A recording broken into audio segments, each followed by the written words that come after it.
Tramp Germaniyadan alып чыккан 5000 аскерин эми Польшага которууну мерчемдеди. Кийин бул идеясынан баш тартып, эми кайра Польшага киргизмекчи.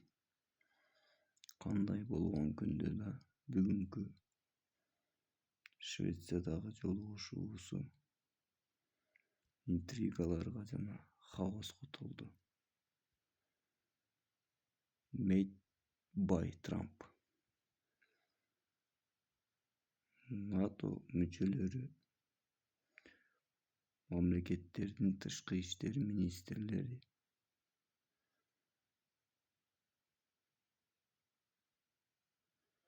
НАТО мүчөлөрүнүн мамлекеттердин тышкы иштер министрлери Швециянын Хельсингборг шаарына 2 күндүк саммитке топтолушту.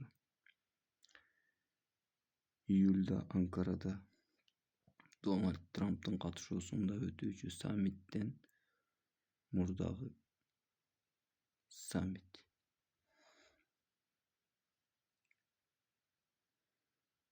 Швециядагы саммит Трамптын көз караш кызыкчылыктарынын анык эместиги жана бири-бирине каршы келген пикирлерин талкуулоо менен өтүүдө.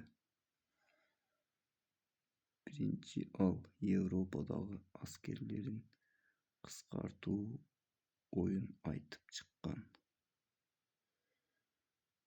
Бул немецтер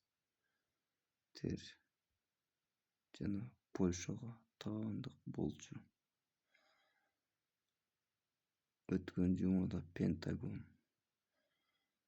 Польшага 4000 аскер жөнөтпөөсүн жарыялаган. Эми Трамп күтүүсүздөн Польша өлкөсүнө 5000 кошумча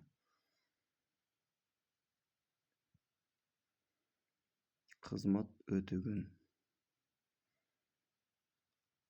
аскер келээрин айтты. Муну Польша бийлиги жана НАТО генералдык секретары Марко Рюте жылуу кабар катары кабыл алышты.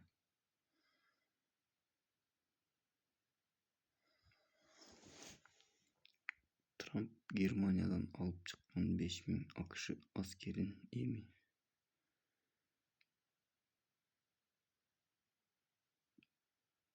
Deutschland'дан алып чыккан 5000 АКШ аскерин эми Польшага которууну мерчемдеди.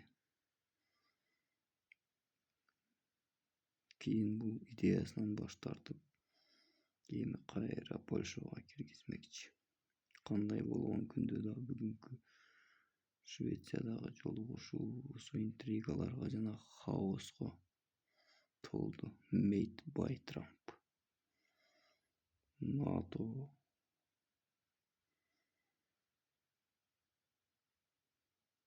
НАТОго мүчө мамлекеттердин тышкы иштер министрлери Швециянын Хельсингборг шаарына 2 күндүк саммитке чогулушту. Июлда Анкарада Дональд Трамптын катышуусунда өтүүчү саммиттин астынан саммит деп атасак да болот. Швециядагы саммит Трамптын көз караш кызыкчылыктарынын анык эместиги жана бири-бирине каршы келген пикирлерин талкуулоо менен өтүүдө. Биринчи ал Европадагы аскерлерин кыскартуу оюн айтып чыккан. Бул Deutschland жана Польшага таандык болчу. Өткөн жумада Пентагон Польшага 4000 аскер жөнөтпөөсүн жарыялаган. Эми бул жумада Трамп күтүүсүздөн Польша өлкөсүнө 5000 кошумча кызмат өтөгөн аскерлер келээрин айтты. Муну Польша бийлиги жана НАТО генералдык секретары Марко Рюте жылуу кабар катары кабыл алышты.